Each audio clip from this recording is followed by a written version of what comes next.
Praise the Lord. Hallelujah. Praise the Lord.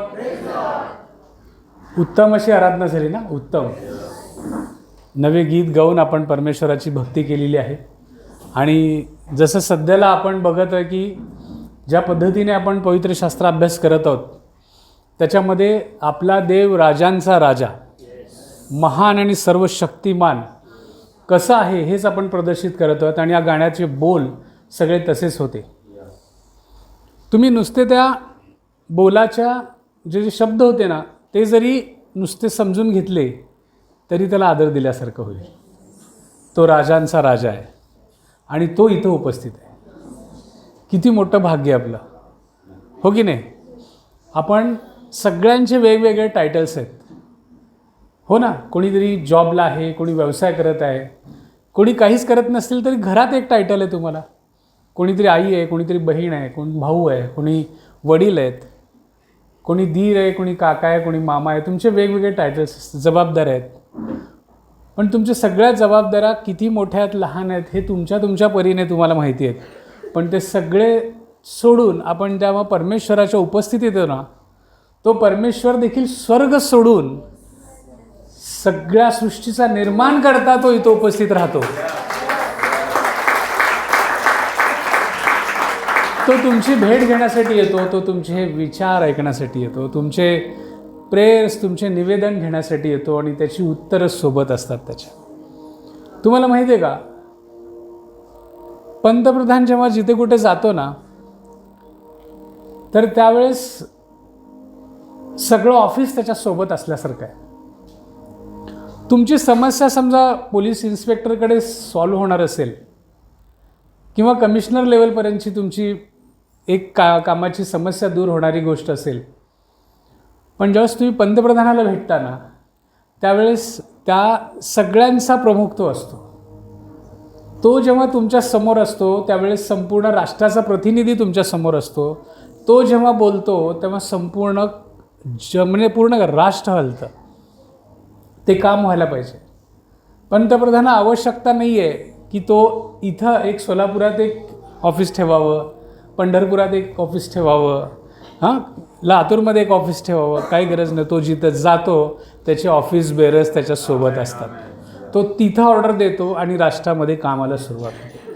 तो जिथं असतो तिथे त्याचं संपूर्ण कार्यालय असतं. तसं परमेश्वर जिथं असतो तिथं संपूर्ण स्वर्ग उपस्थित असतं. जेव्हा स्वर्ग त्याच्यासोबत असतं सगळं काही, त्याला वेगळी ऑर्डर द्यायची गरज लागत नाही. तो उपस्थित आहे म्हणजे स्वर्ग इथं आहे, संपलं. जहाँ तू होता है वहाँ स्वर्ग है, तो स्वर्ग यहाँ है. खरंच आहे ते. त्याचं पूर्ण कॅबिनेट त्याच्यासोबत असतं. तो म्हटला की तिथं व्हायला पाहिजे. तुमच्या समस्येसाठी परत स्वर्गात जाऊन रिटर्न यायची गरज नाही. फक्त देव असला ना सगळं स्वर्ग तिथं आहे, सगळी व्यवस्था तिथं आहे. तुमच्या समस्येचे, तुमच्या प्रॉब्लेमचे सगळ्यांची उत्तरं सगळे तिथंच आहेत जागच्या जागी. मग तुम्ही एखाद्या सामान्य अधिकारापर्यंत, देवदूतापर्यंतची गोष्टी जरी शक्य असतील, अद्भुत गोष्टी तुमच्या जीवनात शक्य करणं आहे आणि ते देवदूत करणार आहे हे तुम्हाला माहीत आहे. पण तुमच्या समोर देव आहे तर देवदूताची गरज नाही, कारण तो देवाच्या अधीन आहे. म्हणून देव असणं आपल्या जीवनात खूप महत्त्वाचं आहे, हो ना. देव असणं खूप महत्त्वाचं आहे. अनेक गोष्टी आहेत, अनेक हे आहेत. आज तो विषय नाही आहे. म्हणजे नाही का, देवाबद्दल जर सांगत गेलो ना आपल्याला तर खूप आहे. म्हणजे जसं एखादा राजा म्हणतो की नाही, जर राजा प्रसन्न झाला की कधी कधी अनेक गोष्टींमध्ये ऐकतो आपण, अर्धं राज्य एवढं माग मी आज द्यायला तयार आहे, एवढं खुश आहे. अरे आधा राज भी मांग लेगा ना, आज मैं तुझे देणे तयार हो. अशा गोष्टी ऐकतो आपण. मग जा या महालातल्या, या देशातल्या माझ्या काही वस्तूला तू माग आणि मी ती द्यायला तयार आहे. सगळेजण महालात जातात आणि महालामध्ये जाऊन ज्या त्या वस्तूंना असं हात लावायला सुरू करतात. मला हे हवं आहे, कोणी काय सगळं मागायला सुरू करतात. एक मुलगा तिथं तसाच उभारलेला असतो. तो काहीच मागत नाही, कुठल्या गोष्टीला स्पर्श करत नाही, काय नाही. राजा म्हणतो सगळे ज्या त्या वस्तू घेऊन गेले. राजाला काही इम्पॉसिबल आहे का हो? त्याच्या महालातल्या सगळ्या रत्नजडित वस्तू गेला, तो दुसऱ्या दिवशी खजान्यातून पुन्हा ऑर्डर करून सगळं मागू शकतो. त्याला इम्पॉसिबल काहीच नाही. समजा आता राजाचं रथ असेल, आत्ताचा राजा म्हटल्यावर सगळ्यात भारी ऑडी, मर्सिडीज बेन्झ, जे काय असेल BMW, आताच्या राजाची समजा आताचे राजे म्हणजे आताचे पंतप्रधान, राष्ट्रपती देशांची जर घेतली तर त्यांची सगळ्यात महागडी गाडी जी असेल ती जरी घेऊन गेली तरी दुसऱ्या क्षणी ऑर्डर, कंपनीला फक्त फोन करायचा आहे. त्यामुळे राजाच्या दरबारातील वस्तू गेल्याने राजाला टेन्शन यायचं काय कारण नाही आहे. तसं सगळेजण काहीतरी घेऊन जातात, म्हणून तर राजा असतो ना. तो म्हणू शकतो असं, आम्ही म्हणू शकत नाही, अरे त्याची EMI भरत अजून पूर्ण झाले नाही, वस्तू घरातली घेऊन गेल्यावर कसं व्हायचं. हा टेन्शन आपल्याला आहे, राजाला नसतं. मग राजा सगळं घेऊन जातो. एक मुलगा तसाच उभारलेला असतो आणि त्याला म्हणतो, अरे तू काहीच मागितलं नाही, घेऊन जा तुला जे आवडेल वस्तू. तो म्हणतो, मला कुणी नको, तूच हवा आहे. मला कशाचीच गरज नाही राजा, फक्त तू हवा आहे मला म्हणतो. सगळ्यात हुशार मुलगा. जर राजाच आपल्याकडे असला तर आपल्याला कशाचीही मागण्याची काही गरज नाही. आणि त्या दिवसापासून तो राजाजवळ राहतो. मग राजाच्या सगळ्या गोष्टी त्याच्या होतात. आणि मग एक मर्सिडीज गाडी घेऊन पळण्यापेक्षा राजाबरोबर सगळेच एन्जॉय केलेलं बरं ना. मग तसा सर्वांचा, राजांचा राजा, स्वर्गाचा अधिपती, सृष्टीचा निर्माण करता, सर्वसमर्थ देव या ठिकाणी आहे. आणि तुम्ही जर त्याला म्हटलात मला काय नको, तू बास आहे माझ्यासाठी, मग आता त्याच्याबरोबरचे सगळे लाईफच्या सगळ्या गोष्टी एन्जॉय करू शकता तुम्ही. जर तो तुमच्याबरोबर असला ना, मग तुम्हाला चिरीमिरी गोष्टी मागायच्या गरज नाही. तुम्ही राजासोबत घेऊन हिंडत आहे, त्यामुळे तुमच्या गरजा ॲटोमॅटिकली पूर्ण केल्या जातात, हो की नाही.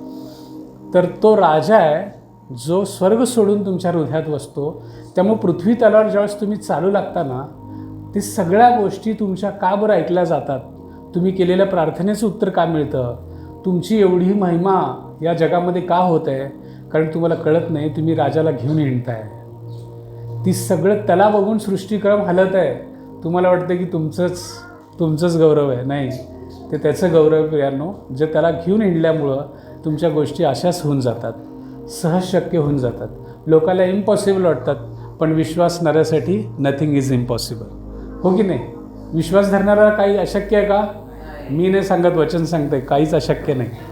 Everything is possible. बरं, गोष्ट अशी आहे, आज वचनाकडे जाऊयात. खूप आराधना सुंदर झाली, तुम्ही खूप चांगल्या रीतीने आम्हाला चालवलं, त्याबद्दल तुमच्या प्रभूमध्ये खूप खूप आभारी आहे. God bless you worship team. एकदा जोरदार टाळ्या त्यांच्यासाठी वाजवा.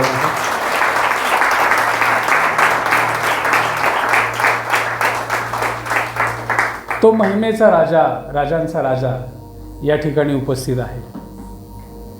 एकदा असंच झालं, पंतप्रधानाचा वडील मृत्यूच्या अगदी समीप, मृत्यूशय्येवर म्हणलं तरी चालेल, बसलेला आहे. आणि मग तो सगळ्या मुलांना बोलवतो, ज्यात पंतप्रधान पण असतो. पंतप्रधानाचा वडील म्हणल्यावर त्याच्यासोबत तो सगळ्यांनाच बोलवतो. शेवटचे दिवस असतात आणि तुम्हाला सगळ्यांना माहीत आहे, माणूस जीवनभर किती लबाड, चतुर, हुशार, चांगला, कसा, गुणी, किती कसाही असू देत, चांगला असेल, वाईट असेल, काही असू देत, पण ज्यावेळेस त्याला स्वर्ग दिसतं ना, आता आपल्याला जायची वेळ दिसते, हो की नाही, स्पष्ट देव दिसू लागतो. आणि मग त्यावेळेस तो खरं बोलतो. काय असतं? लास्ट वर्ड्स कसे असतात? ट्रूथ. त्याच्यात काही कपट नसतं. सगळ्या जीवनाचं सार त्याला त्या दिवशी समजलेलं असतं की बाबा काहीच नाही आहे, काहीच नाही. आणि त्यावेळेस तो बोलतो ते खूप महत्त्वाचं असतं, हो की नाही. मग तसंच एका पंतप्रधानाचा वडील मृत्यूशय्येवर असताना काही बोलत आहे. तो म्हणजे योसेफाचा वडील याकोब. याकोब मृत्यूशय्येवर आहे. सीन लक्षात घ्या जरा, चित्र समोर आणा, पिक्चर टाईप. लास्ट डेज, मृत्यूशय्येवर आहे. सगळे लेकरं किती आहेत? हम दो, हमारे 12 आहे तिथं. 12 वंश त्याची प्रमुखांना तो पाचारण करतो. बोललेल्या म्हणलं की मेसेज सगळीकडे पोचतो. आणि त्यात पंतप्रधान पण आहेत. ते पद किती जरी मोठं असेल तरी वडिलांनी बोललेलं म्हणलं की विषय संपतो. आणि मग त्या ठिकाणी तो येतो.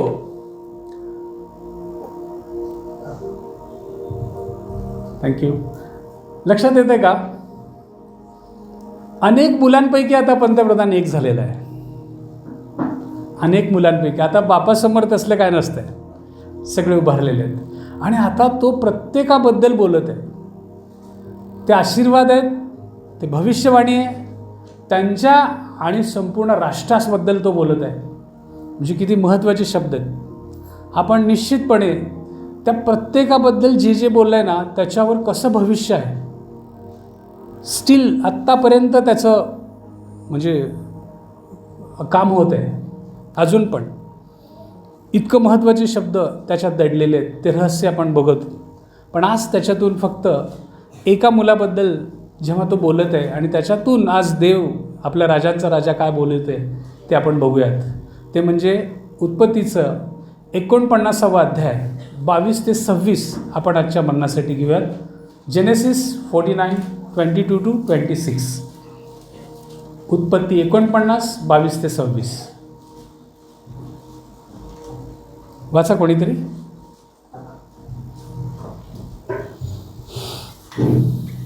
योसेफ हा फळझाडाची शाखा आहे. निर्जनापाशी लावलेल्या फळझाडाची शाखा आहे. त्याच्या डहाळ्या भिंतीवर पसरल्या आहेत. तीरंदाजांनी त्यास त्रस्त केले, त्यास बाण मारिले, त्याचा पिच्छा पुरविला. तथापि त्याचे धनुष्य मजबूत राहिले. याकोबाचा समर्थ देव, मेंढपाळ, इस्रायलाचा खडक ह्याच्या नावाने त्याचे भुज स्फुरण पावले. तुझे सहाय्य करणारा तुझ्या पित्याचा देव, तुला वरदान देणार सर्वसमर्थ देव याचकडून हे होईल. वरून आकाशाची व खालून जलाशयाची वरदाने तो तुला देईल. अंगावर पिणाऱ्यांची व पोटच्या फळांची वरदाने तो तुला देईल. तुझ्या पित्याची वरदाने प्राचीन पर्वतांच्या वरदानाहून श्रेष्ठ आहेत. ती सनातन डोंगरापासून प्राप्त होणाऱ्या इष्ट वस्तूंहून श्रेष्ठ आहेत. हे आशीर्वाद योसेफाच्या मस्तकी आपल्या भाऊबंदात जो प्रमुख त्याच्या शिरी येवो. जेनेसिस 49:22-26 आपण बघितलं. आता स्टोरीज आता जे रोज बायबल वाचतात, बायबलचं झालेलं आहे, अनेक वेळा आपण वाचून जातो. आणि जे अद्याप नवीन आहेत ज्यांना काहीच माहीत नाही, कोण याकोब, त्याची 12 मुलं कोण, त्यांच्या 12 मुलांपैकी एक पंतप्रधान कोण, त्या सगळ्यांसाठी देखील अगदी सोप्या पद्धतीने आपण बघूयात. योसेफ याकोबाची 12 मुलांमधील त्याचा लाडका मुलगा जसं बेंजा होता तसं बेंजामिनसारखा त्याच्या अगोदरचा लाडका म्हणजे योसेफ. कारण तर तिच्या आवडीची हो की नाही एकदम लाडकी बायको राहेल, तिचा पहिला मुलगा योसेफ. तसं तर लेयाला कितीतरी मुलं होती, 6 मुलं तिची होती, 2 तिच्या दासीची, राहेलच्या 2 दासीची आणि मग हिला फक्त 2च मुलं झाली, त्यातलं योसेफ आणि दुसरा बन्यामीन हो की नाही, ज्याला आपण बेंजामिन म्हणतो. त्यातला योसेफ हा पंतप्रधान झाला. एका दिवसात झाला का हो? खूप मोठी स्टोरी आहे ना. आणि तो ज्यावेळेस येतो आता 147 वर्षाचा हा वृद्ध आहे आणि 17 वर्ष झाले तो इजिप्तमध्ये पंतप्रधानांच्या कक्षात राहतो, म्हणजे नाही का सोबत राहतो. योसेफ हा पंतप्रधान आहे आणि पंतप्रधानाचा वडील आहे तो. अशा अवस्थेत त्याचा मृत्यू होत आहे, लक्षात घ्या. म्हणजे इजिप्तमधलं सीन आहे. आणि मग तो एक मुलाला बोलून त्यांच्याबद्दल भविष्य, आता वर हेडिंग असते मुळात की आपल्या मुलांविषयी याकोबाने केलेले भाकीत प्रॉफेसीज आहेत, ब्लेसिंग्स अँड प्रॉफेसीज आहेत. त्यातला आज आपण बघत आहे योसेफ, जो योसेफ पंतप्रधान आहे. आणि मग त्याच्या जीवनामध्ये काय होतं तर पहिलं जे 22चं वचन, योसेफ हा फळझाडाची शाखा आहे, निर्झरापाशी लावलेल्या फळझाडाची शाखा. त्याच्या डहाळ्या भिंतीवर पसरल्या आहेत. तिरंदाजाने त्यास त्रस्त केले, त्यास बाण मारिले, त्याचा पिच्छा पुरविला. तथापि त्याचे धनुष्य मजबूत राहिले. याकोबाचा समर्थ देव, मेंढपाळ, इस्रायलाचा खडक याच्या नावाने त्याचे भुज स्फुरण पावले. तुझे सहाय्य करणारा तुझ्या पित्याचा देव, तुला वरदान देणारा सर्वसमर्थ देव याचकडून हे होईल. वरून आकाशाची व खालून जलाशयाची वरदाने तो तुला देईल. अंगावर पिणाऱ्यांची व पोटच्या फळाची वरदाने तो तुला देईल. प्रियांनो, या ठिकाणी योसेफाबद्दल हे सगळं बोललं जात असताना 49व्या अध्यायामध्ये पहिलं जे वचन आहे ते वचन बघा. मग याकोबाने आपल्या मुलास बोलावून म्हटले, कोणास बोलावून? मुलास, तुम्ही सर्व एकत्र जमून या, म्हणजे पुढील काळी तुमचे काय होईल ते मी तुम्हाला सांगतो. पुढील काळी तो प्रोफेसी पण करत आहे, पण प्रोफेसी बेस्ड ऑन टुडे, आजच्या ह्याच्यावर तुमची प्रोफेसी असते, लक्षात घ्या. याकोबाच्या मुलांनो, दुसरं वचन काय म्हणतो? तो बापच आहे, पण काय म्हणतोय? याकोबाच्या मुलांनो, एकत्र येऊन ऐका. तुमचा बाप इस्रायल याच्याकडे कान द्या. हे काय प्रकार? याकोबाच्या मुलांनो, एकत्र येऊन ऐका आणि तुमचा बाप इस्राईल याच्याकडे कान द्या. याकोब देखील त्याचंच नाव आहे ज्याला इस्रायल म्हटलेलं आहे. तो बोलताना म्हणतो, याकोबाच्या मुलांनो इकडे कान देऊन ऐका. त्याला माहीत आहे की मी ज्याला बोलवत आहे ते दैहिक देखील आहेत. कसे आहेत? दैहिक स्वभावाचे सगळे लोक आहेत, देहामध्ये आहेत, ज्यांना राग, लोभ, मत्सर, सगळे काही गोष्टी त्यांच्यामध्ये आहेत. त्या सगळ्यांना बोलवतो आहे. त्यांना माहीत आहे की मी कोणाला बोलवत आहे, पण त्यांना हे सांगत आहे की जो मी पण दैहिक आहे, पण आता मी इस्रायल आहे, कारण माझ्यामध्ये देव वसतो आहे, मला देवाने ते नाव दिलेलं आहे, आणि आता त्याचं तुम्ही ऐका. तिथं हिअर आहे आणि इथं लिसन आहे. लक्ष देऊन ऐका. कोणाचं लक्ष देऊन ऐका? जो इस्रायल आहे, आता बदललेला आहे, ज्याच्यामध्ये पवित्र आत्मा बसतो आहे. तशीच ही वचनं आहेत. हे याकोबाच्या मुलांनो, तुम्ही इथं आलेला आहात, तुम्ही दैहिक आहात, पण इस्रायलाच्या बापाकडून ऐका. त्याचा जो पवित्र आत्मा तुमच्यामध्ये बसतो आहे ना, त्याचं आजपासून तुम्ही ऐकायला सुरू करा. तुम्ही भले याकोबाची मुलं आहात, तुम्ही आदामाची लेकरं आहात, तुम्ही दैहिक आहात, पण आता तुम्हाला नाव मिळालेलं आहे विश्वासणारे म्हणून, इस्रायल म्हणून. आता तुमच्यामध्ये देवाचा आत्मा बसतो, त्याचं ऐकायला शिका लक्ष देऊन. भले तुम्ही आज कोणीही असा, पण आता ऐकायचं कोणाचं आहे? पवित्र आत्म्याचं, इस्रायलाचा. कान बापाचे ऐका. आता लक्ष देऊन तयार आहात तुम्ही? तर योसेफ पहा, योसेफ राजा झाला एका दिवसात नाही. बापाचं अतोनात प्रेम होतं. त्यांनी त्याला सुंदर झगा, लहानपणी संडे स्कूलला जे होते त्यांना माहीत आहे की रंगीबिरंगी योसेफाचा झगा. त्याच्यावर आज देखील यूट्यूबवर अनेक व्हिडिओज आहेत, मुलांना दाखवतो आपण, हो की नाही? आणि मोठे झाल्यावर फक्त तेवढंच लक्षात ठेवतं की त्याचा झगा होता, त्याच्यावर सगळे जळले आपल्या घरातल्या भाषेमध्ये, आणि म्हणून त्याला खड्ड्यात टाकलं. आणि एवढंच नाही तर त्याला विकून टाकलं, आणि बापाला काय वाटू नये म्हणून परत खोटे सगळी स्ट्रॅटेजी, गनिमी कावा, एक नाही का, रक्तात माखले, त्याचा झगा घेऊन गेले, रक्त दुसऱ्याचा लावून, की त्याला प्राण्यांनी खाऊन टाकलेलं आहे. एवढे सगळे याकोबाची पोरं आहेत. ही इतकी सुंदर, लबाड, व्यवस्थितरित्या खोटं बोलणारे, निवडलेला वंश, पण कसे? परफेक्ट जगी. बापाला देखील फसवायला कमी करणार नाही. लबाड. सगळी ही गँगच भारी आहे, आणि या गँगला घेऊन तो भविष्यवाणी करत आहे. त्यातला योसेफ हा प्रभू येशू ख्रिस्ताचा दर्शक आहे. योसेफ हा प्रभू येशू ख्रिस्ताचा दर्शक आहे. भले तो यहुदा वंशातून आला, पण योसेफामधून प्रभू येशू ख्रिस्ताचं कॅरेक्टर प्रदर्शित होतं. इथं त्याला म्हटलेलं आहे की त्याला अनेक बाणांनी नाही का, तिरंतरांनी त्याला त्रस्त केले, त्यास बाण मारिले, त्याचा पिच्छा पुरवला, तथापि त्याचे धनुष्य मजबूत राहिले. प्रियानो, लक्षात घ्या, धनुष्य तरी चालवच नाही, पण त्याचं धनुष्य मजबूत राहिलं असं देव म्हणतोय. पण कशामुळं? कारण देवाने त्याच्या आर्म्सला, त्याला बाहूंना शक्ती पुरवली. त्याचं धनुष्य मजबूत ठेवायचं काम देवाने केलं. किती तिरंदाजांनी त्याच्यावर ट्राय केलं? कोण होते तिरंदाज? हा वेलीप्रमाणे वॉलवर गेला. लक्षात घ्या, हे प्रभू श्री ख्रिस्ताचं दर्शक आहे. त्या निर्झराजवळ लावलेल्या, त्या इथून लावलेल्या वेलीप्रमाणे तो संपूर्ण, या वॉल म्हणजे जगाचं प्रतीक आहे, तो संपूर्ण जगभर पसरला.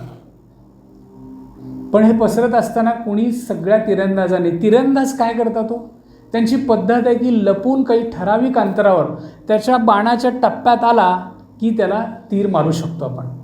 आणि तीर मारणारा समोर असायलाच पाहिजे असं नाही, तो लपून छपून कुठूनही तीर मारू शकतो. लक्षात येतं आहे? तीर दोन्ही पद्धतीने मारता येतात. समोरासमोर मागता येतं, पण समोरासमोर मारलं की आपण चुकवायला आपल्याला चान्स आहे. तिरंदाज शक्यतो आपली शिकार करताना लपूनच करतात. मग असे सगळे लपून त्याच्यावर वार झालेले आहेत. पहिला वार घरातूनच. योसेफावर पहिला वार कुठून झाला? घरातूनच. त्याच्या भावांनी केला. कशासाठी? मत्सर, द्वेष. इतका सुंदर झगा, अधिकाराचा झगा, आम्ही एवढे मोठे लोक असताना याला कसं काय दिला? हा खूप भारी लागून गेला का? ह्याला आपण बघूच. आणि अशा पद्धतीने पहिला तीर त्याच्यावर चालवला गेला त्याच्या भावाकडूनच, मत्सरापोटी. आणि त्याच्यामध्ये तो पडला त्या खड्ड्यात. तिथून त्याला विकण्यात आलं. आणि दुसरा तीर त्याच्या जीवनात चालला ते पोटिफराची बायको, रागाच्या भरात. कारण तिची इच्छा त्यांनी पूर्ण केली नाही म्हणून रागाच्या भरात खोट्या आरोपाखाली त्याला अटक करण्यात आली. आणि खोटे आरोप झालेले असताना देखील जसा ख्रिस्त गप्प राहिला तसा हा देखील गप्प राहिला आणि त्याला तुरुंगात टाकण्यात आलं. दुसरा तीर रागाचा झाला. पहिला मत्सर, दुसरा राग. तिला राग इतका आला की तिने खोटेच आरोप टाकले आणि तो जेलमध्ये गेला. तिसरा तीर त्याच्यावर चालला ते म्हणजे ते पॅले बरदार, ज्याच्यावर यांनी चांगली भविष्यवाणी सांगितली, भविष्यवाणी पूर्ण झाली, साहेबांना रिपोस्टिंग झाली, पुन्हा पंतप्रधानाच्या बाजूला, आता तर नाही राष्ट्राध्यक्षाच्या बाजूला पॅले बरदार म्हणून काम. पण विसरला. थँकलेस, कृतज्ञता, थँक्सलेसनेस जे आपल्यामध्ये पण काही प्रमाणात असतेच. किती वेळा तरी आपण थँकलेसनेस होतो. कधी कधी देवाप्रती होतो आणि कधी कधी माणसाप्रती होतो. कधी कधी जाणतेपणाने होतं, जाणीवपूर्वक, कधी कधी अजाणतेने होतो. असं नाही, मनपूर्वक करत नाही. पण तेही देखील तीर त्या योसेफावर चालले. विसरला तो 2 वर्ष, गायब. मी ज्याच्यावर इतके उपकार केले अनंत, त्याला जेव्हा जॉब लागला, जेव्हा त्याचं सगळं भलं झालं, विसरला हो. असे अनुभव तुमच्याकडे असतील, हो की नाही? तुमची अपेक्षा असते निदान थँक्यूचा तरी कॉल यायला पाहिजे होता. पण हा बंधू मगाशी कारमध्ये गेला, मला बघितला पण नाही. अनेक गोष्टी असतात. ते तीर त्याच्यावर चालले. पण लक्षात घ्या, त्या सर्व गोष्टींमध्ये तो टिकून राहिला. हे सगळ्या गोष्टीनंतर परमेश्वराने त्याच्या जीवनात बदल घडवला आणि तो काय झाला? संपूर्ण त्यावेळेस त्या एरियामध्ये दुष्काळ पसरला होता. सगळे भीक मागायला कोणाकडे यायचे? अन्न मागायला. अन्नाची भीक मागण्यासाठी मरण सगळ्यांच्या दारी होतं. दुष्काळ भयंकर पसरला होता. त्यावेळेस सगळे इजिप्तकडे यायचे आणि ते संपूर्ण कारभार कोणाच्या हाती होता? पंतप्रधान योसेफ. आणि आता पॉवरमध्ये तो आहे. आता काय पण करू शकत होता ना तो. जिसने जिसने मेरे ऊपर तीर चलाए उनको अगर हाजिर किया जाए, अगर तो म्हटला असता तर किती क्षणात, किती मिनिटात आणले असते सोल्जर्स त्यांना. लगेचच हजर करतो साहेब. ही यादी लिहून घे, रौबेन, शिमोन, लेवी, करा लिस्ट घेऊन यांना म्हटलं असतं तर काय झालं असतं? विदिन सेकंड ते त्याच्याकडे समोर असले असते. आणि जर म्हणलं असता मला खड्ड्यात टाकले का, आता तर ऑलरेडी दुष्काळ आहे, पाण्याहून सुद्धा लोक मरत आहेत, ह्यांना मोठा खड्डा करा, व्यवस्थित चांगला व्यवस्थित खड्डा करा जिथून वर येता येणार नाही आणि व्यवस्थित टाका. त्याच्या हातात इंजिनियर्स होते. कारण इजिप्त हे चांगल्या आर्किटेक्चर आणि इंजिनिअरली भरलेलं देश होतं. मोठमोठे मॉन्युमेंट्स उभारले जात होते, मोठमोठे नाही का. त्याच्या आज देखील त्याच्या पिरॅमिड्स आणि आपण बघतो त्याचे सगळं, तो किती भारी इंजिनिअरिंग होतं. परफेक्ट खड्डा खोदले असते की ज्याच्यातून परत आवाज पण येऊ नये आतच. तर अशा पद्धतीने त्याला उत्तर देता आलं असतं. He can shoot back. केलं का हो त्याने? नक्की. अरे तुम्ही पंतप्रधान आहे आणि तुम्ही आठवला असता पोटिफर, माझ्याच राज्यातला एक अधिकारी, त्याच्या बायकोला बोलवा. आता म्हटला का तो? बोलू शकला असतं का नाही ते सांगा. तुम्ही असलं असतं तर काय काय केलं असतं मला माहीत नाही. योसेफाच्या जागेवर आपण जर असलो असतो, क्या बात आहे. आता मैदानात यार एक एक जण. आपली टेंडन्सी अशी असते, आपण दोन्ही स्वभाव घेऊन जगणारे लोक आहे.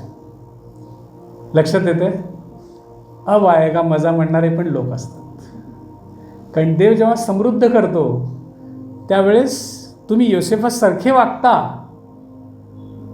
का एखाद्याच फक्त क्षुल्लक मनुष्याच्या स्वभावाप्रमाणे आता बघतोच एकेकांना असं बघता, हे सगळं काही तुमच्यावर आहे. तो या सगळ्या परिस्थितीत एकदाही म्हणाला नाही की मी आता पंतप्रधान आहे, माझ्याकडे सर्व सत्ता आहे, मी पाहिजे ते करू शकतो. परंतु त्यांनी देवावर भिस्ते ठेवली की प्रतिहल्ला करणं, न्याय करणं माझं काम नाही. उलट उत्पत्ती 50:20 म्हणतो, त्याचे भाऊ जेव्हा थरथर कापत त्याच्यासमोर म्हणतात की आमच्याकडून चूक झाली, हे झाली, तो म्हणतो रे काळजी करू नका, अनेकांचे जीव वाचावे म्हणून सगळं कल्याणासाठीच माझ्याकडे झालं. आज तुमच्या जीवनातसुद्धा अशा अनेक घटना घडतात. भाऊ बहीण नाते आत्या मावशी, पैसे आले हे गेले, ते आलं हे आलं, अशा अनेक प्रसंगामध्ये तुम्ही सगळे दुखावले जाता आणि ते त्या पद्धतीचे बाण तुमच्यावर चालवले जातात. पण तुम्ही प्रतिहल्ला करता तुमच्या जेव्हा तुम्ही चांगले असता त्यावेळेस तुम्ही प्रतिहल्ला करता का दैवी स्वभाव धारण करून म्हणता नाही, न्याय करणं देवाच्या हातात आहे, मी क्षमाच करतो. हे वागणं तुमच्याकडे पाहिजे. तुम्ही काही करू शकता अशा वेळी, बरं का, तुम्ही काही करू शकता अशा सक्षम वेळी तुम्ही शांत बसता, त्यावेळी देव तुमचे हात मजबूत करत असतो. ह्याला जिगर लागतं. आता आपल्या गल्लीतल्या शब्दाला जिगरा लागतं. तुम्हाला वाटतं फाईट बॅकमध्ये मजा आहे. नाही, आता मी इथला कमिशनर झालो आहे, आता माझ्या वेळेस आठवा रे कोण काय करत होतं. आणि आता खोटे ॲलिगेशन घालून त्यांना उचलून आणा असं म्हणू शकतो. परंतु असं असताना तसं न करता योग्य कामासाठी स्वतःच्या शक्तीचा वापर करणं, हे ख्रिस्ती स्वभाव धारण करणं आहे. हे खरं ख्रिस्ताला प्रदर्शन करणं आहे. लक्षात घ्या, तो काही करू शकला असता, परंतु त्यांनी केलं नाही प्रियांनो. असा हा आपला योसेफ आहे. किती तीरंदाज असतील तुमच्या जीवनात, किती असे तुमच्यावर तीर चालले असतील. तुम्ही सगळं काही चांगलं करत जाता आणि कुठून तरी नातेवाईकाकडून तुमचं काहीतरी छळ होतं किंवा नातेवाईकाकडून धोका. अचानक संपत्तीमध्ये माझा वाटा होता, परंतु आपल्या बापाचं नावच कट काढले. आम्हाला येणार होतं त्याच्यातून, पण आमचे वडील जन्मालाच आले नाही असं दाखवून त्यांनी जमीनच हडप केली. असे आमचे काका लोक, असे आमचे मावशी लोक, आत्या लोक, अशा अनेकांच्या जीवनामध्ये प्रसंग असतात. मी उदाहरणं देते. कोणाकोणाला सगळे सीन आठवत असेल की कसं आमच्याबरोबर झालं. वडील जाताना बँक बॅलन्स ठेवला होता, पण पासबुक ज्या भावाकडे होतं त्यांनी सगळे पैसे व्यवस्थित काढले. आणि नंतर असं कळालं की ती बँकच अस्तित्वात नव्हती असं आम्हाला दाखवले. पासबुक तर नाही, बँकच नव्हती हो, कुठले पैसे. तर अशा अनेक प्रसंग तुमच्या डोळ्यासमोर येतील. भावा बहिणीकडून, आत्या मावशीकडून, नातेवाईकांकडून तुमच्यावर तीर चालवले गेले. का तुम्ही प्रतिहल्ल्यासाठी तयार आहात, का आज योसेफाप्रमाणे म्हणता की देव त्याचा हिशेब घेईल? हा तुमचा प्रश्न आहे. आज देव विचारत आहे, राजांचा राजा इथं उपस्थित आहे, तो तुम्हाला विचारत आहे का तुम्ही माझ्यावर सोडून देताय का स्वतः न्याय घेता हातामध्ये? अनेक प्रश्न आहेत. तुमच्यावर चुकीचे ॲलिगेशन झालेत, खोटे आरोप झालेले आहेत तुमच्यावर, जे तुम्ही केलेच नाहीत. योसेफाने चूक केली होती का? खरं सांगा. योसेफाने त्या बाईकडे वाईट नजरेने पाहिलं देखील नव्हतं. उलट तिनेच वाईट नजरेने पाहिलं होतं. ॲलिगेशन तिने केले. जी चूक तुम्ही केलीच नाही त्याची शिक्षा कधी भोगावी लागते. तोंड दाबून बुक्क्यांचा मार. कुछ बोले तो भी प्रॉब्लम है, ना बोले तो भी प्रॉब्लम. ना बोले तो आपण मार खा रहे, बोले तो भी सबकी इज्जत जाने वाली. असे अनेक प्रसंग तुमच्या जीवनात येतात. मुलांच्या जीवनामध्ये काही सांगावं तर तो नातेवाईक आहे, नाही सांगितलं तर त्रास होत आहे. अरे करे क्या? पोटिफराच्या बाबतीत तसंच झालं. त्याचं बोललं तर तो खूप जीव करत होता. पोटिफराचा मिस्टर त्याच्या भयंकर एवढा जीव करत होता की संपूर्ण कारभार त्याच्या हातात होता. त्याला जर सांगावर तुझी बायकोच अशी आहे तर त्याचं आणि त्याचं संपलं त्या दिवसापासून. मी निर्दोष आहे म्हणून सांगायचं हाही प्रश्न त्याला अडचणीचा ठरला आणि गप्प तो गेला. आणि कोणावर सोडलं हे सगळं त्यांनी? परमेश्वरावर सोडलं. बरोबर ना? आपण ख्रिस्ताकडे येणारच आहे. आयडियल, सगळ्यांचा आयडियल पर्सन तो इथंच प्रदर्शित होत आहे. असे प्रसंग येत आहेत. बरं, ज्याच्यावर तुम्ही उपकार केले, भाऊ असेल, कोणी असेल, संकट समयी तुम्ही त्याला मदत केली, तुमची क्षमताच मुळात 5-10 हजार सेविंगची होती, त्याही प्रसंगी तुम्ही सगळं काढून दिलं. तुमच्या मनाने तुम्ही सगळं दिलं आणि तो त्याची समस्या मिटली, त्याच्यातून तो समृद्ध झाला, त्याचं काम संपलं. आता तो समृद्ध असा एक व्यक्ती आहे. तुमची अपेक्षा आहे की त्याने येऊन थँक्यू तर म्हणावं, किंवा तुम्हाला आता गरज आहे कुठं तर नोकरीची किंवा पैशांची, त्यावेळेस त्यांनी येऊन मदत करावी अशी अपेक्षा आहे. पण तो तुम्हाला ढुंकूनही बघत नाही. कसं? आपली ओळखच नाही. आता तो मोठा झाला आहे ना, तुम्हाला तो ओळखत नाही. एकेकाली तुम्ही त्याला जीव घातला आहे, त्याच्या संकट समयी त्याच्या जखमांना मलम लावलेलं आहे, त्याच्या समस्येमध्ये उभे राहायला आलात. हे सगळं काही विसरून आज तो मोठ्या हुद्द्यावर आहे. तो तुम्हाला बघायलासुद्धा तयार नाही. पॅलेबरदार आता पुन्हा एकदा त्यांनी तिथं प्रस्थापित झालेला आहे. तो आठवत करत नाही तुमची. मग काय बोटं मोडत बसणार त्याच्या नावाने? करतो की आपण कधी कधी तसं.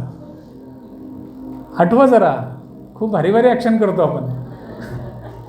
त्याचं असंच होऊ दे, तसंच होऊ दे, खूप भारी भारी सॉलिड ठेवणीतले शब्द आपण वापरतो. हे करणार का योसेफाप्रमाणे म्हणणार बाबा तू हँडल कर? आज राजांचा राजा बोलत आहे तुमच्याशी. का तसं करणार आपण? बघा, घडतात असे प्रसंग, लाईव्ह आहे लाईव्ह. तर तुम्ही कसे वागता? तुम्ही आज योसेफाप्रमाणे वागणार की आपला आतला आदाम बाहेर काढणार? हा एक प्रश्न आहे. बरं, योसेफ याच्याच बाबतीत असं घडलं का? नाही. बायबलमध्ये अजून एक व्यक्ती आहे की त्याच्या जीवनातही असं प्रॉब्लेम तयार झाला. तो म्हणजे आपल्या सगळ्यांचा सुरुवातीला एक्झॉल्टेशनमध्ये जो आला आणि अशी गोफण घेतली आणि असा फटका मारला की गोल्यात जागेवर. दाविदाच्या जीवनातही असंच घडलं. दाविदाला अभिषेक झाला राजा म्हणून. माझा UPSCच्या एक्झाममध्ये नंबर लागला, भारतात पहिला, पोस्टिंग कलेक्टर म्हणून मिळणार किंवा कमिशनर म्हणून मिळणार, पण अजून पोस्टिंगच झाली नाही. वेटिंग लिस्ट म्हणजे थांबवलं त्या यादीला, पण भविष्यात मी आहे. अशा परिस्थितीत तुम्ही हिंडत आहात. म्हणजे तुम्हाला माहिती आहे की मी कोण आहे आता? कमिशनर आहे, मी जिल्ह्याचा अधिकारी आहे, जिल्हा अधिकारी, पॉवर माझ्याकडे, पण अजून झालं आहे का पोस्टिंग? पण तुम्हाला माहिती आहे ते ॲटिट्यूड तर येणारच की हो. आता आपण स्लीपर घालून, बरमुडा घालून गल्लीतून हिंडणार आहे का? नाही. लोक कॉंग्रॅच्युलेशन करणार आहेत ना. आता तुमचं सिलेक्शन झालं साहेब, तुमचं सिलेक्शन झालं साहेब, आता तुम्ही कमिशनर आहात, अभिनंदनाचा वर्षाव, बॅनर्स लागलेत, पण अजून पोस्टिंग नाही मिळाली. अजून पोस्टिंग नाही मिळाली. आणि त्याच वेळी अजून माझं कॅरेक्टर सर्टिफिकेट इथल्या कमिशनरकडनं जायचं आहे. असे प्रसंग असतात. तुम्ही निवडलेलं असतं तिथं. आता जर उद्या अपॉइंटमेंट मिळाली की तुम्ही कलेक्टरच्या खुर्चीत आहात, पण अजून मिळालं नाही. त्यावेळेस कमिशनर तुम्हाला बोलवलं की समोर उभारावं लागतं कमिशनरच्या. कॅरेक्टर सर्टिफिकेट मिळायचं अजून. मग काय मस्ती आली आहे? त्या दिवशी चौकात उभारला होता. त्याला माहीत आहे कमिशनर, मी जर जिल्हाधिकारी झालो ना, मला नमस्ते करायला यावं लागेल, पण आत्ता आहे का तू? म्हणून इथं उभारून. काय मस्ती आली होती? काय चाललं होतं तिथं गर्दीत? पुन्हा दिसला तर कॅरेक्टर सर्टिफिकेट जर मी दिलो नाही तर घरी बसावं लागेल. कळलं का? शहाणपणा करायचा नाही.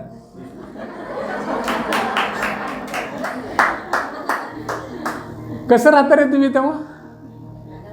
चला आता बघू का काय करू. UPSC देशात पहिला बॉस मी मागेल तो जिल्हा मिळणार आहे, मला प्रॉब्लेम नाही आहे. मी सोलापूरच मागतो, इथंच द्या, ह्याला नमस्ते करायला सांगतो इकडं, असं तुम्ही म्हणू शकता. नाहीतर ख्रिस्ती स्वभाव धारण करून देवा तू याला सांभाळून घे, ब्लेसिंग. हो साहेब, मी परत करत नाही तसं. दावीद अशाच आविर्भावात वागत होता. हो, अभिषेक झालता इस्रायलचा राजा, यापुढे गॉड ब्लेस यू, शम्युएल गेला तिथून आणि त्या दिवसापासून अपॉइंटमेंट कुठे आहे अजून? तो राजाच्या दरबारात कामाला आहे, वीणा वाजवतोय, त्याचा प्रॉब्लेम सॉल्व्ह करायला ह्याला उभा केला आहे, वर्शिप लीड करतोय, का तर का कामं चालू आहेत. अरे मेरे को किंग का अभिषेक है यार, अपॉइंटमेंट मिला नहीं अभी तक, जगह पे बैठूंगा तो देखूंगा एक एक को. उसने कहा क्या? नाही, गप्प ड्युटीला गेला. तिथे बसला, त्याच्यासमोर वीणा वाजवत, त्याचा दुरात्म्याने त्यांनी त्रस्त आहे आणि ह्यांनी वीणा वाजवत आहे आणि ते दशतंतू वाजवल्यानंतर तो मुक्त होते. पण अशा प्रसंगी एक भाला आपल्या नीरज चोप्रानी पण मारला नसेल, परफेक्ट जावेलिन थ्रू, पारगण. पण आपला दावीद कसला आहे? Best athlete. त्याला काय म्हणतात? बेस्ट ॲथलीट म्हणतात दावीदला. त्यांनी लगेच चुकवलं, ते भाला भिंतीत घुसला. अरे मी ह्याचा प्रॉब्लेम सॉल्व्ह करायला आलो, ह्याने मलाच स्वर्गाचे दर्शन घडवण्याचे कार्यक्रम चालू आहेत. भाला चुकवला, एकदा नाही दोनदा झालं तसं. शेवटी त्याला पळून जावं लागलं. तो त्याच्या जीवाचा आकांताने पळून गेला, त्याच्या मागे त्यांनी सैन्य घेऊन लागला. माहीत आहे का? म्हणजे ज्याला सगळं अधिकार माहीत आहे की आता मी होणार आहे पुढचा राजा, असं सगळं असताना दावीद नम्रपणे हे अन्याय सहन करत राहिला. तो प्रतिहल्ला करू शकला असता. एक मिनिट सांगा, एका सिंगल शॉटमध्ये गोलियाथाला मारलेला, तरी फक्त असं भाला कोणच नाही बरं का रूममध्ये त्यांनी वाजवताना. ते जर भाला काढला असता आणि निकाल लावला असता, ऑलरेडी ह्यांनी प्रसिद्ध आहे. नीट लक्षात घ्या, दावीद ऑलरेडी देशात प्रसिद्ध आहे की दावीदाला गल्ल्याथाला मारून हा ऑलरेडी हिरो झालेला आहे. त्याला राजा म्हणून स्वीकार आला आहे. बघा, अनेक जण ज्याची लायकी नाही त्यांनी त्या काळामध्ये वडिलांना मारून राजासनावर बसलेले लोक होते. दावीदांनी शौलाला मारल्यावर एवढं काय बवाल झालं नसतं. लगेच दावीदाला लाईक करणारा त्याचा मुलगासुद्धा योनाथान शौलाचा, त्याच्यापासून सगळेच महाराजांचा विजय असो करत येऊन त्याला बसवले असते, सगळं राज्य चालू झालं असतं. पण त्यांनी कोणाची वाट पाहिली? देवाच्या योग्य वेळची. त्यांनी तेच भाला घेऊन रिटर्न मारला असतं तर विषय संपला असता. त्याच दिवशी राज्याभिषेक. तुम्ही किती घाई केली असती? तुम्ही किती घाई केली असती? विचार करा.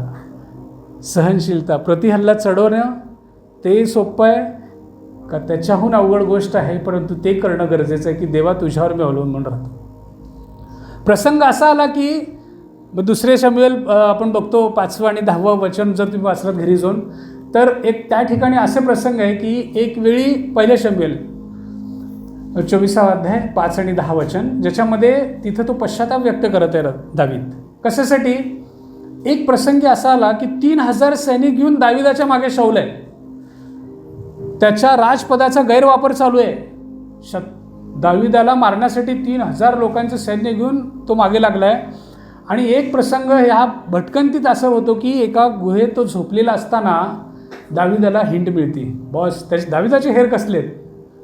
सरजी, शौल झोपलेला आहे, आजच काम तमाम करू, विषय संपवू, वाज झालं. तुम्हाला ऑलरेडी राजा म्हणून शम्युएलाने अभिषेक केलेला आहे, तुम्हाला अपॉइंटमेंट फक्त घ्यायची गरज. किती तुम्ही वाट बघणार? घ्या, आजच घ्या तुम्ही चार्ज. त्यांचं ऐकून तो गेला देखील, पण तो दावीदाचं मन कलुषित नव्हतं. त्याला वाईट वाटलं. त्यांनी फक्त त्याच्या झग्याचं काठ कापलं आणि तो आला. आणि बाहेर जेव्हा तो जागा झाला ना, त्यावेळेस लांबून त्याला आवाज दिला, बघ मी आज तुझी शिर धडा, म्हणजे नाही का, शिर वेगळं केलं असतं, पण मी केलं नाही, फक्त एवढा झगा कापला, आता तरी बघ. असं म्हणून तो गेला. परंतु मी म्हटलं ना पहिले शम्युएल 24:5-10 तो त्याला वाईट वाटतं, अरे यार मी अभिषेक त्याला असा हात घालायला नको होतो. इतका चांगल्या मनाचा आहे तो. म्हणजे त्याचं झगा कापल्याचं पण दुःख वाटून तो घेतो आणि त्याला वाईट वाटतं आणि तो जातो तिथे. असा दावीद आहे. त्याच्यावर समोरून हल्ला होत आहे, जीवाच्या आकांताने हा पळतोय, त्याला प्रसंग आला, पण त्यांनी हातात प्रतिहल्ल्याचं काम केलं नाही. त्यांनी भिस्त दाखवली परमेश्वरावर. परमेश्वरा, तुझ्या वेळेत तू काम कर. तुमच्याही जीवनात असे प्रसंग येतील की बदला घ्यायचा प्रसंग येणार, प्रतिशोधाची वेळ येणार. आता हिशेब चुकता करू शकतो आपण, कारण तो वीक आहे, आता झोपलेल्या अवस्थेत आहे, आजारी आहे, आणि खूप मस्ती करत होता एकेकाळी, आता आजारी आहे, पडलेला आहे. मग करूयात आपलं काम? नाही. तो म्हणतो नो, मी देवावर अवलंबून राहीन. मी देवावर ही गोष्ट सोडेन, देव त्याचा निकाल लावेल आणि मग बघा तो तिथं शांत राहतो. अजून एक प्रसंग दाविदाच्या जीवनात घडतो जो तुमच्याही जीवनात कदाचित घडत असेल आत्ताही. अबशालोम त्याचाच मुलगा त्याच्याविरुद्ध बंड करतो आणि दाविदाला त्याच्या नोकर चाकर आणि जे विश्वासू सेवक असतात यांना घेऊन पळून जावं लागतं राज्य सोडून. एका राजाला स्वतःचंच राज्य स्वतःच्याच मुलाच्या भीतीपोटी पळून जावं लागतं.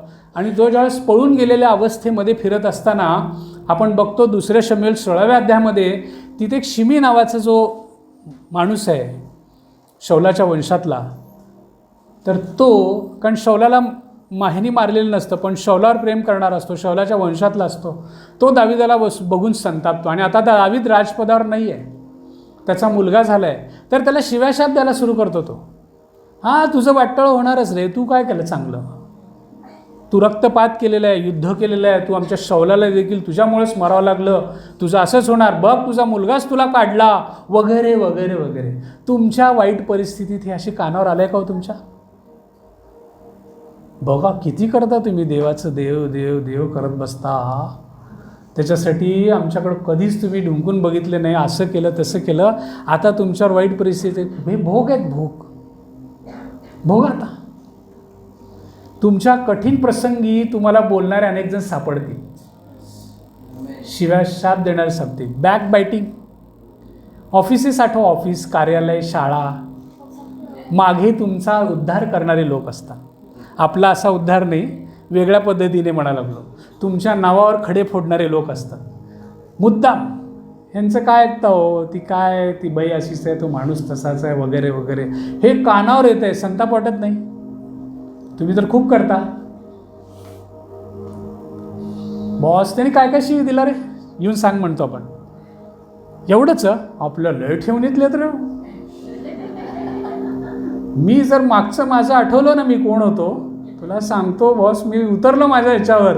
आपला आदाम, आतला याकोबाची लेकरं, इस्रायलाचं ऐकायचं सोडून याकोबाची लेकरं जर मी जर झालो, म्हणतो ना आपण, मी जर प्रभूमध्ये नसलो असतो ना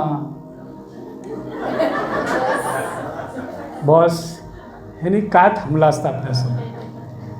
खरं आहे की नाही मी जे बोलायला? कधी कधी गल्लीत अहो नळावर पण भांडणं होतं पाण्याच्या दिवशी, एवढं का नवीन.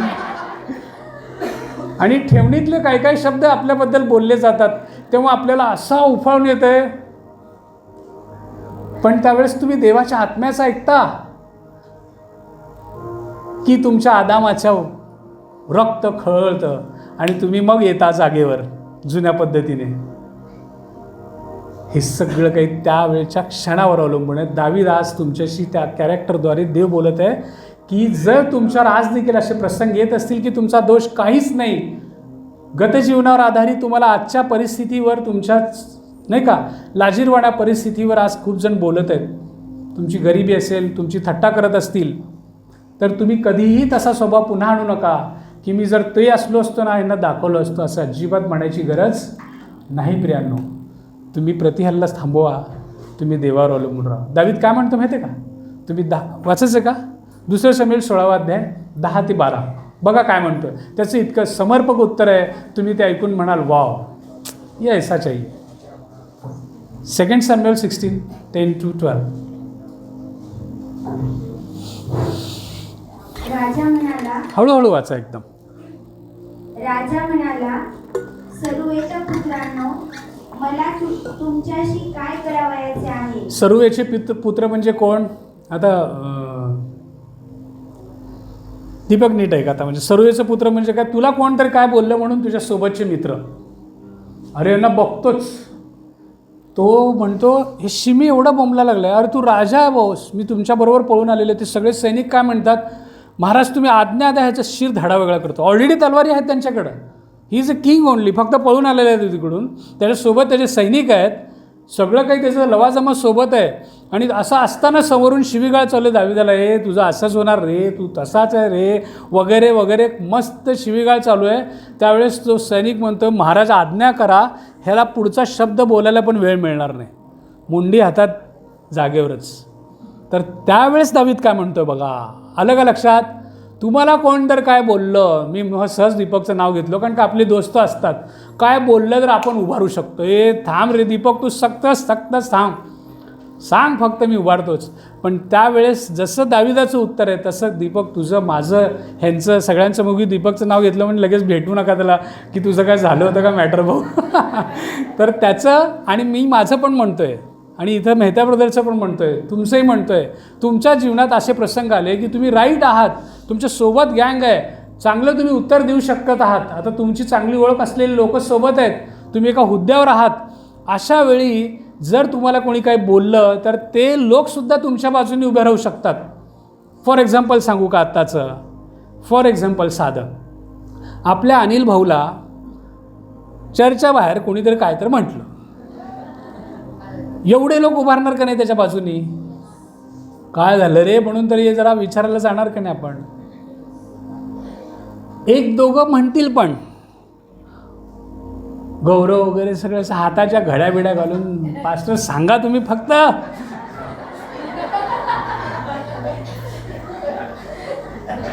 अरे काय त्याची मिजाज, आपण गँग आहे ना, मोठी आहे. पण त्याच वेळी ख्रिस्ती स्वभाव काय धारण करावा लागतो? दावीद काय म्हणतो? राजा म्हणाला, सरूयाच्या पुत्रांनो, मला तुमच्याशी काय करावयाचे आहे? तो शिव्या शाप देत आहे. दावीदाला शिव्या शाप दे असे खुद्द परमेश्वराने त्याला सांगितले असल्यास तू हे का करीतोस असे म्हणण्याची कोणाची प्राज्ञा आहे? सर, देवानेच त्याला शिवीशाप दे असं जर म्हटलं असेल तर आपण कोण लागतो? कोण लागतो आपण? पुढे मग दावीदाने अभिषय व आपले सर्व सेवक या सांगितले, पहा, प्रत्यक्ष माझा पुत्र माझ्या पोटचा गोळा माझा जीव घ्यावयास पाहत आहे. तर हा बन्यामिनी हे असे करीत आहे, यात काय नवल? त्याच्या वाटेत जाऊ नका, त्याला शिव्या शाप देऊ नका, देऊ द्या, कारण परमेश्वराने त्याला सांगितले असेल. मला होत असलेला उपद्रव, आता नीट आहे का? मला होत असलेला उपद्रव कदाचित म्हणा, तुम्ही सगळे म्हणायचं का हे? मला होत असलेला उपद्रव तुमच्या मागे म्हणतो. कदाचित परमेश्वर पाहिल आणि या शिव्या शापाऐवजी मला चांगला म्हणा, मला चांगला मोबदला देईल. शिव्या शाप जर तुम्हाला कोणी देत असेल तर वेट. इफ गॉड अलोज ना, अरे त्यांनी कावळ्याच्या शापाने कोण काय मरत नाही रे. जरा शांत राहावा, जरा शांत राहावा. अनिल भाऊना जरी कोण काय म्हणत असेल तर ठीक आहे, याला कदाचित देवाने अलाउड केलं असेल, 2 मिनटं थांबा, हा ह्याच्याच मरणाने मरेल. वेट. या शिव्या शापाऐवजी तो काय, मला चांगला मोबदला जर देवाने द्यायचं ठरवलं, पण कधी? तुम्ही शांत राहिलात तर. नाहीतर शिमीसारखे लोक तुमच्या गल्ली बोळात आढळतात, तुमच्या मागं बोलणारे, तोंडावर बोलणारे. आता तुम्ही त्यांनी बोलल्याबरोबर प्रतिहल्ला, ह्याला आत्ता बघितलं असतं, किंवा मी आत्ता ह्याला शिवी अशी भारी दिली असती ना, ह्यानी उठला नसता. पण तुम्ही ते करता काय? हे म्हणता, या शिव्या शापाऐवजी मला चांगला मोबदला देव देईल. जर त्यांनी देवानीच त्याला आज्ञा दिली असेल तर मी कोण होतो? मी उगीच म्हटलं नाही की उत्पत्ती 50:20 मध्ये जसं योसेफ म्हणतो, जर योसेफावर हे सगळे प्रसंगच गुदरले नसते तर तो राजा झाला असता का? पंतप्रधान झाला असता? मग तुम्ही पंतप्रधान व्हावे म्हणून हे बाण, मत्सराचे बाण, रागाचे बाण, कृतज्ञतेचे बाण त्यांनी घालवले ना अंगावर त्याच्या. हे देवानीच जर योजना केली असेल तर तुम्ही कठीण प्रसंगातून जाऊन तावून सुलाखून तुम्हाला काहीतरी बनवायचं असेल तर तुम्ही कशाला त्रास करून घेताय? वेट. कोणावर? On God. Wait on God. शेजारच्याला म्हणू शकता, वेट ऑन गॉड. प्रतिहल्ला नको, देवाला करू द्या. देव काय म्हणतो? न्याय करणं माझ्याकडे, बदला घेऊ नका तुम्ही. डोंट वरी, बदला घेऊ नका, मी आहे. असं मी नाही, देव म्हणत आहे, तुम्हाला म्हणत आहे. आज सगळ्यांना इथं म्हणत आहे, तुमच्या जीवनामध्ये असे काही प्रसंग असतील की माझे पैसे यायचेत, मी प्रयत्न करत आहे, माझं नुकसान झालेलं आहे, माझी पगार यायची आहे, मला हे यायचं, माझं हे भरून द्यायचं आहे, ह्याला बघतोच असं म्हणायच्याऐवजी तुम्ही काय म्हणायचं, वेट ऑन गॉड. माझा बदला, माझा न्याय कोण करेल? देव घेणार आहे, तो करेल, डोंट वरी. आणि तुम्हाला काहीतरी उत्तम घडवण्यासाठी जर हे सगळं घडवून आणत असेल तर, जसं योसेफाला पंतप्रधान करण्यासाठी त्याच्या जीवनात हे सगळं घडू दिलं, घडताना किती वाईट होतं. ते पिक्चर बघा, समजा पिक्चर असं समजा ना की आपला हिरो आहे, त्याच्यावर भाऊ धोका देतात, खड्ड्यात टाकतात, तिथून विकतात, का भाऊ आहेत, तिथून झालं की ती पोटीफराची बायको बघा, ज्याचं घर समृद्ध याच्यामुळं झालं. पोटीफराच्या बायकोचं आणि त्याच्या नवऱ्याचं घर समृद्ध झालं कोणामुळं? योसेफामुळं. हा मॅनेजर होता म्हणून याची कंपनी सुधारली, पण कंपनीचा मालक आज ह्याच्यावर आलटून पडून, म्हणजे नाही का, तुरुंगात टाकला खोटी आळ घालून, बायकोचं ऐकून. असे प्रसंग ते मूवी बघताना वाटतं, पण ज्यावेळेस त्याला पंतप्रधान होताना बघतो तेव्हा लक्षात येतं की अरे या सब कुछ गॉड का प्लॅन था वो बनाने के लिए. मग तुमच्या जीवनात असं काहीतरी घडत असेल तर तुम्ही वेट ऑन गॉड. कदाचित आज तुमची कोणीतरी संपत्ती घेतली असेल, कदाचित तुमचे पैसे येणे बाकी असतील, कदाचित तुमच्या नातेवाईकांनी तुम्हाला धोका दिला आहे, येऊन जाऊन काही ठराविक लोक तुम्हाला छळत आहेत सध्याला शिमीसारखे येता जाता. Wait on God. प्रति हल्ला करू नका, प्लीज डोंट शूट बॅक. तुम्ही तुमची ताकद वाया घालू नका. तुम्ही जर असं केलात ना, तुम्ही जर आदाम झालात, मी बघतोच, तुम्ही प्रॉब्लेम सॉल्व्ह करायला गेलात, तुम्ही तुमचं डोकं लावलात ना, मी पण स्ट्रॅटेजी वापरतो, ह्याला इथं अडकवतो, तिथं अडकवतो, तुमची पूर्ण जीवन शक्ती पैसा त्याच्यात खर्च होत राहील आणि तुम्ही सक्सेसफुल कधीच होणार नाही. जर तुम्ही योसेफाप्रमाणे आणि दाविदाप्रमाणे जर म्हणलात की नाही देवा तुझा हस्तक्षेप, मग बघा तुम्ही यशस्वी झाला. दावीद पुन्हा राजा म्हणून प्रस्थापित होतो, योसेफ पंतप्रधान म्हणून प्रस्थापित होतो. तसं देव तुम्हाला उंचावल्याशिवाय राहणार नाही. तुमच्या सर्व परिस्थिती बदलून तुम्हाला वर आणेल. तुम्ही उच्च स्थानी असाल, तुमच्या समस्या सुटल्या जातील. तुम्ही ज्या पैशासाठी मागत होता ना, तुम्ही पैसे उत्पन्न करते व्हाल, तुम्ही इतके मोठे बिझनेसमॅन व्हाल की तुम्ही ते विसरून जाल. देव म्हणेल मी त्याच्या 100 पट देईन रे तुला, डोंट वरी, वेट ऑन मी. प्रतिहल्ला करू नकोस, रिव्हेंज घेऊ नकोस, ते माझं काम आहे, तू माझ्यावर सोड. आता येऊयात आपला महान देवाचा पुत्र प्रभू येशू ख्रिस्त. त्यांनी हे सगळं काही आपल्यासाठी सहन केलं. त्याला देखील त्या क्रूस खांबावर बोललं जात होतं, आहे का हिंमत, ये खाली ये, की तू बोलत होता ना मेलेल्याने जीवन केला, देवाचा पुत्र म्हणतोस ना, ये ना मग खाली ये क्रूसवरून. बोललेत, भयानक बोललेत, खूप भयानक बोललेले आहेत. खाली शिष्य रडत आहेत, आई रडत आहे की क्रूस खांबावर आपल्याला लेकरू असं मरण सहन करत आहे. त्याला माहिती आहे की हा देवाचा पुत्र आहे, पण दुःख तर होणारच. नग्न अवस्थेत तो तिथं आहे आणि खाली चेष्टा करणारे लोक तिथेच उभे आहेत, पण आपली बोलायची हिंमत नाही, कारण बोललं की तुम्ही मारले जाल, तुम्ही कोण आहे त्याचे. त्याला बोललं जात आहे, या असेल हिंमत तर खाली आहे, बरोबर ना. त्याच्यावरही बाण चालू आहेत, पण खुद्द देवाचा पुत्र त्या पित्यावर अवलंबून आहे. तो वेट करत आहे ना, तो वाट बघतोय. अरे त्यांनी तर भारी आदर्श घालून दिले. हे असे बाण मारणाऱ्यावर तो म्हणतो, हे देवा ह्यांना क्षमा कर, हे काय करत आहेत त्यांना माहीत नाही. कारण तू यांना यूज करत आहे की मी इथं हे मेलं जाणं गरजेचं आहे आणि तिसऱ्या 3 दिवसांनी मी पुन्हा पुनरुत्थित होणं गरजेचं आहे, याच्यातून जावंच लागतं, ह्यांना माहीत नाही रे, यांना क्षमा कर. हा आदर्श घ्या, तो ख्रिस्ताचा आदर्श घ्या. त्याला सगळे बोलत होते, परंतु ख्रिस्त चुपचाप सगळं सहन करत होता. त्या पिलातासमोर त्याच्यावर खोटे आरोप घालण्यात आले, पण तो शांत राहिला. त्यांनी पूर्णपणे अवलंबून राहिला पित्यावर की हे घडू दिलं, कारण याच्यातून मला चांगला मोबदला मिळणार आहे. कोण मोबदला? तुम्ही आम्ही. त्याचा मोबदला कोण आहे? तुम्ही आहे. त्याच्या रक्ताचा मोबदला तुम्ही आम्ही आहे. त्याला माहीत होतं की माझी लेकरं ह्याच्यातून विकत घेणार आहे मी. ते पापाची खंडणी भरून मी माझ्या लेकरांना विकत घेणार आहे. माझा मोबदला मोठा आहे. त्या शिव्या शापांऐवजी, त्या खोट्या आरोपाऐवजी मला माझा चांगला मोबदला, माझी लेकरं मिळणार आहेत. म्हणून तो सहन करत राहिला. तुमचा चांगला मोबदला देखील वाट बघत आहे. का तुम्ही ख्रिस्तासारखं ते सहन करायला तयार आहे? का तुम्ही देवावर सगळ्या गोष्टी सोडून ठेवायला तयार आहात का? का तुम्ही प्रतिहल्ला करण्याच्या तयारीत आहे? का तुम्ही उत्तर देण्याच्या तयारीत आहे? निश्चित जिथं अन्याय होतं त्याच्या विरुद्ध आपण देवाच्या योजनेनुसार, त्याच्या वचनानुसार, त्याच्या संतगणाच्या सल्ल्यानुसार उभे राहा. परंतु अनेक वेळा आदामाचं हे घेऊन तुम्ही अनेक जण बघा, मी अनेक ख्रिस्ती म्हणजे नाही का विश्वासणाऱ्यांच्या जीवनामध्ये जेव्हा समस्या घेऊन येतात मी बघतो, तर ते त्यांच्या स्ट्रॅटेजीने लढत असतात. पूर्ण शक्ती घालवतात, पैसा घालवतात, वेळ, त्यांना दिलेली शांती ते गमवून बसलेले आहेत. का? तर ते स्वतःहून प्रॉब्लेम सॉल्व्ह करायला आज घेतलेले आहेत. पण देव काय म्हणत आहे? वेट, मी आहे ना, अभी भी मैं सिंहासन पे हूँ और हमेशा के लिए हूँ. मैं था, हूँ और रहूँगा.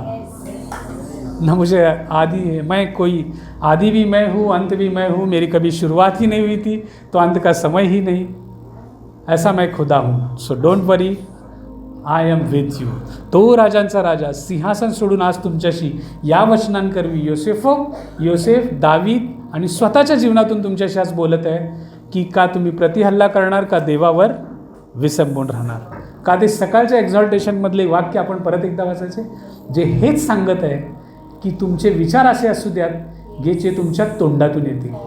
तुमचे तोंडातल्या शब्दाद्वारे तुमचे वर्तन तसं असू घडेल की जे ख्रिस्ताला गौरवण्यासारखे होईल. तुमच्या वर्तनाद्वारे नाही का पुढे तुमचं कॅरेक्टर ठरेल. तुमच्या कॅरेक्टरद्वारे तुमची डेस्टिनी जी देवानी ठरवली होती पाचन ते सिद्धीत जाईल. आज जे देव वरून सुरुवातीपासून जोडलेलं आहे तो आज देखील आता बोलायला तयार आहे. वाचायचं? Watch your thoughts.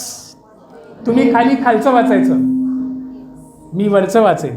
Watch your thoughts, watch your words, watch your actions, watch your habits, watch your character.